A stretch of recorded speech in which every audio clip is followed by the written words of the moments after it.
வெங்கடேஸ்வரரை வணங்கும் போது ஏன் கோவிந்தா என்று கூறுகிறோம் என்று உங்களுக்கு தெரியுமா? ஒருமுறை வெங்கடேஸ்வரர் அகத்தியரின் குடிலுக்கு சென்று ஒரு பசுவை தானமாக கேட்டார்.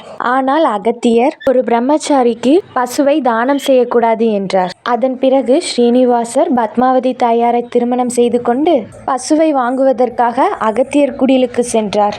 அப்போது அகத்தியர் குடிலில் இல்லை. சீடர்களும் குருவின் அனுமதியின்றி பசுவை கொடுக்க மறுத்துவிட்டனர். அதனால் ஸ்ரீனிவாசர் திருமலை நோக்கி புறப்பட்டார். சற்று நேரத்தில் வந்த அகத்தியர் நடந்ததை அறிந்தார். கடவுள் விஷ்ணுவை காக்க வைத்து விட்டோமே என்று வருந்தி ஒரு பசுவை அவிழ்த்து கொண்டு வெங்கடேஸ்வரர் சென்ற வழியில் சென்றார். ஸ்ரீனிவாசரை கண்டதும் கோ இந்தா என்று கூறினார். கோ என்றால் பசு, இந்தா என்றால் எடுத்துக்கொள். அகத்தியர் கோ இந்தா என்று கூறியது கோவிந்தா என்று மாறியது. வெங்கடேஸ்வரரும் கோவிந்தா என்ற நாமத்தில் என்னை அழைப்பவர்களுக்கு சுகவாழ்வு பெற்று நலமாக வாழ்வார்கள் என்றார். இவ்வாறுதான் கோவிந்தா நாமம் தோன்றியது.